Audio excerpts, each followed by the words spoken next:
Hello, I'm the Dark Master, and today we'll be covering something that is really on my mind as a Mississippian, that being the One Lake Project. I hope to inform the history, politics, lies, and the likely negative environmental effects of this project, not only for people who are out of state, but also for my own local people, because I just figure it's worth mentioning. I've been working on this video for a while. It's taken quite a bit of research. So let's dig right into it.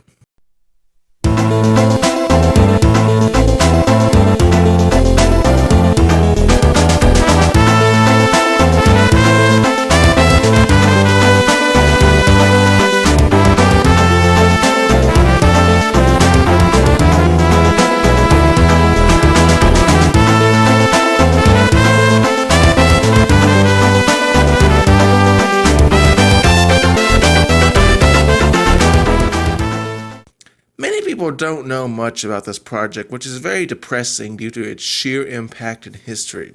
The impetus for all these flood control plans began after the 1979 flood of Easter, which was among the most costly and devastating floods to occur in the state of Mississippi. Though, it must be stated that the impact would have been way worse if it occurred now, because there's a lot more development in those areas. To put this flood's impact into your mind, it cost about $500 to $7 million in damages, or about $1.7 billion in today's money. This flood lasted from 10 to 14 days in some areas.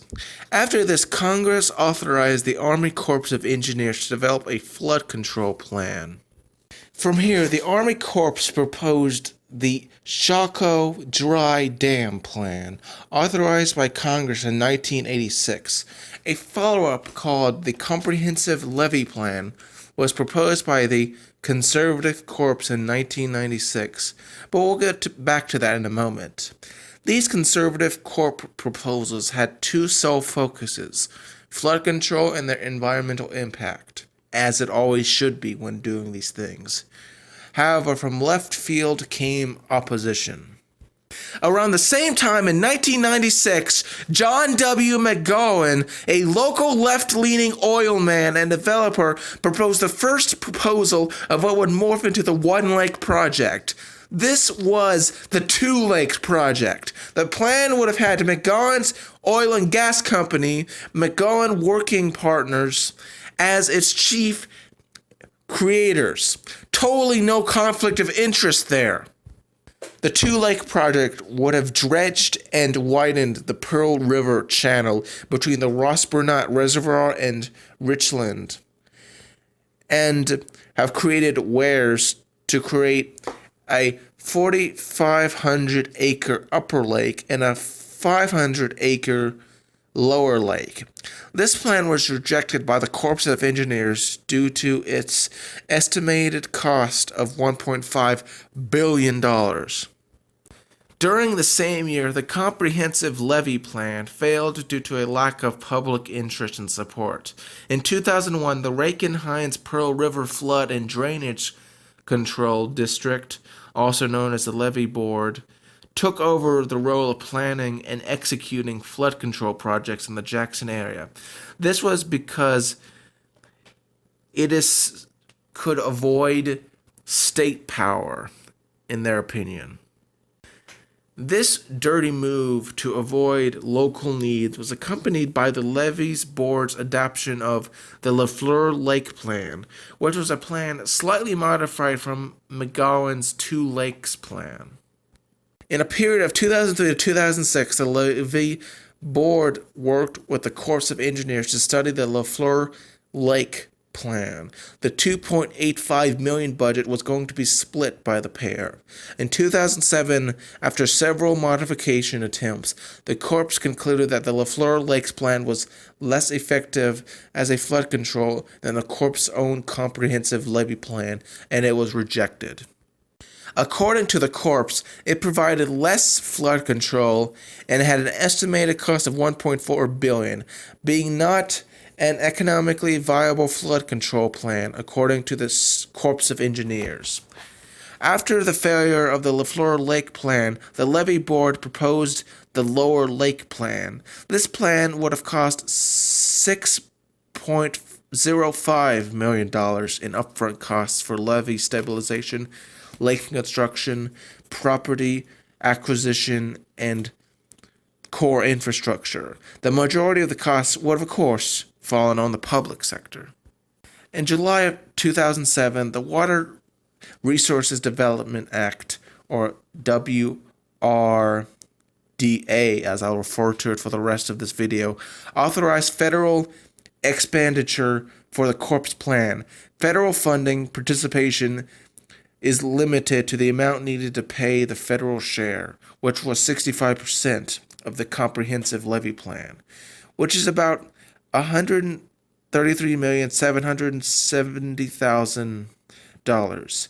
In May 2008, the WRDA authorized the levee to execute the plan as Section 2 project, which allows authorized non-federal agencies to undertake flood reduction with a greater degree of local control. In 2011, John McGowan returned to the scene, alongside other left-wing real estate and land developers, formed a nonprofit called the Pearl River Vision Foundation to promote the newest lake development plan, called the One Lake Project. At that time, the Corps of Engineers were concerned about how the deal was being handled, and argued that there was a conflict of interest, and demanded that a conflict of interest policy be drafted in response. In October 2012, the Vision 2022 presentation by the Greater Jackson Chamber Partnership included the One Lake Project as part of its Jackson Area Economic Program. That partnership donated $200,000 to the levee board for the One Lake EIS and feasibility studies. It's 2020 and nothing still happened. In May 2013, Governor Phil Bryant provided permission to the MDA, the Mississippi Development Authority, to give $1 million in state funds for the One Lake EIS and feasibility studies. After receiving this grant, the levee board reimbursed the Pearl River Vision Foundation for more than $200,000 in costs. Seems odd to me. In 2016, Mississippi's congressional delegation added a provision to the WRDA directing the Army Corps of Engineers to expedite its review. I'm sure nothing bad will happen because of that. In 2017, House Bill 1585 gave the levee board authority to tax property that is directly or indirectly benefited. If that doesn't sound corrupt, the bill also allows the levee board to decide which land could benefit and needs to be taxed. So literally, they have the power to decide who needs to be taxed, and they have the power to tax them, which is just weird because they have an interest in making this area as large as possible. In February 2018, House Bill 1631 authorized the insurance of state general obligation bonds in the amount of $50 million to assist the Rankin-Hines Pearl River Flood and Drainage Control District in the construction of flood control. During the House debate, representatives were lied to and that the project had Corps approval, when in fact the Corps had not released the paper. The House vote filed on February 20th before passing on the 22nd. It later died in approval in the Senate On June 23rd, 2018, an incomplete One Lake project draft environmental impact statement / feasibility report was released. It missed key components such as the biological assessment, biological opinion, Endangered Species Act consultation, Fish and Wildlife Continuation Act information, and independent external peer review. That expedition really must have messed things up.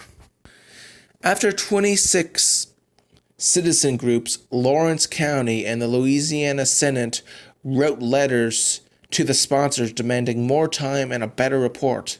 The period was extending until September 6th, 2018. Despite more time, the OEIS / feasibility report still missed key documents such as the biological opinion and independent external peer review. Science takes time. In 2019, the U.S. Fish and Wildlife Service would release a statement saying that the lake would not likely harm native species. Keep in mind this was after the Trump administration loosened environmental regulations. As of now, the project hasn't gone anywhere. Now that this history section is over, let's discuss the quote-unquote positives and quote-unquote negatives of this project, as it were. Allegedly, the One Lake project will mitigate flooding and increase tourism and local industry. Now, firstly, let's just bask in the audacity of these people to use the suffering of the West Jackson Creek and other impoverished areas for the furthering of your own political goals. That is just disgusting. Secondly, the rich landowners sold these flood risk regions to make cheap houses for these poor people in the first place. So literally, they're fixing a problem they made themselves and patting themselves on the back. Hey, if you cared so much about flooding, maybe you shouldn't have destroyed so much native lands to give poor people stuff. Just saying. Thirdly, the same rich blue out-of-state landowners are the people who would profit off this land development. This is a pure conflict of interest, very simply, and a very gross use of suffering, considering that they were going to build all these businesses. Now that we've covered the positives, let's go over the quantitative negatives. Let's start with the environmental ones, then go over the other ones that are more human-centric, like economics and water quality. Dams are well known to enter river environments, which may be the cause as to why many governments are destroying them. It appears that the One Lake project puts these concerns to a back seat compared to development. The dredging of 7 miles of river would obliterate currents, pools, sandbars, mini bayous, and streams that help to provide habitat and support the river's ecosystem. It would damage LaFleur's Bluff State Park and Mays Lake. The One Lake would dramatically alter the hydrology of Myers Lake and its hardwood forests and cypress trees. Speaking of cypress trees, the One Lake project would also cause wetland destruction of over 1,000 acres. Ironically, this would destroy much of the region's natural flood control. These wetlands not only help reduce flooding far more than the alleged amount the One Lake project would, it also cleans water before it reaches the Gulf Coast, and it recharges our local aquifers that supply water for drinking, irrigation, industry, and wildlife and fisheries. Never mind the fact that the people downstream would be affected far more than those upstream. The One Lake project would prevent the Gulf sturgeon, a large endangered fish that, mind you, has survived the asteroid that killed the dinosaurs, from breeding. Even more pressing, I would argue, are the 2 species of endemic turtles, these being the ringed sawback turtle and the Pearl River map turtle. These are both found nowhere else in the world. They are Mississippi life forms, and they use the river's sandbars for laying eggs, and its logs for basking and feeding areas. They would be completely exterminated by this project. And no offense, but I think considering that they are only found in Mississippi should raise their importance just a little bit. Maybe I'm being too emotional. These are all amazing creatures that would just be utterly destroyed if the proposed lake project would be completed. Also, did I mention that the One Lake project would disrupt hazardous, toxic, and radiological sites in the project area, which will lead into water quality and therefore harm people's lives? Now, the One Lake project will have many urban creeks draining into it. With these creeks draining into it, there will be a large amount of trash, sewer leaks, and excess nutrients.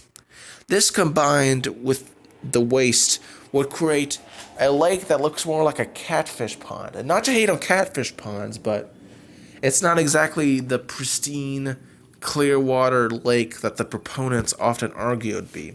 It'd be very soup-colored, if you ask me. But let's say you care not for the water quality or those poor creatures. Well, the One Lake project also has many economic pitfalls. It would cause approximately $891 million in total seafood industry losses, 9,491 jobs in said industry, and about $68.7 million in the yearly economic contribution of said industry, especially the Mississippi oysters and crab industries. You might be wondering how. Well, according to the Army Corps of Engineers, about 97% of the commercially harvested oysters in Mississippi come from the reefs in the western Mississippi Sound, primarily from Pass Marine, Pass Christian, and Telegraph reefs. Mississippi's major oyster reefs are concentrated along the extreme western part of Mississippi Sound. You see, the freshwater keeps the salinity at just the right level that these oysters need. A sudden change in that could cause doom in the population. Also impacted would be several non-harmful industries such as wood cutting that require clean water. All this disruption of flow would doom the industries that live along it. However, consider also that the amazing high cost to taxpayers, including the $5 million already spent on feasibility studies, $95 million in state loans and grants, increased property taxes in Jackson, the additional costs to maintenance in the lake and dam, the costs of further changes to infrastructure such as roads, bridges, and landfills. All told, this is way more than I think any reasonable person would be willing to pay. I hope my informative analysis of the impact and history of the One Lake project has helped you form an opinion. If you need more proof of how big a deal this is, even the Jackson Free Press covered this. It was not a good attempt, I'll be frank. They messed up some of the facts, like placing the Two Lakes project as occurring after the LaFleur's Lake project. But hey, the paper has always been a C- when it comes to facts. If you are a concerned Mississippian, you can do many things. First, you could write to the public figures who support this plan. These include Jackson, Do You Know DeWay, Chockway, Lumumba, Flowood, Mayor Gary Rhodes, Richland Mayor Pat Sullivan, Pearl Mayor Jake Windham, State Fair Commissioner, Mr. Leland Speed, Hinds County Board of Supervisors, Representative Richard Schwartz, Lakeland County Board Supervisors, Representative Billy Orr, and Public Works Director Gary Miller. You can also spread the word, make your own videos, share mine, maybe get some other bigger YouTubers from Mississippi to actually give a shit about their state and not talk about random stuff that no one cares about. Also consider sharing this video or subscribing to my YouTube channel. I'm the Dark Master, saying hello to you from the Magnolia State. Have a good day.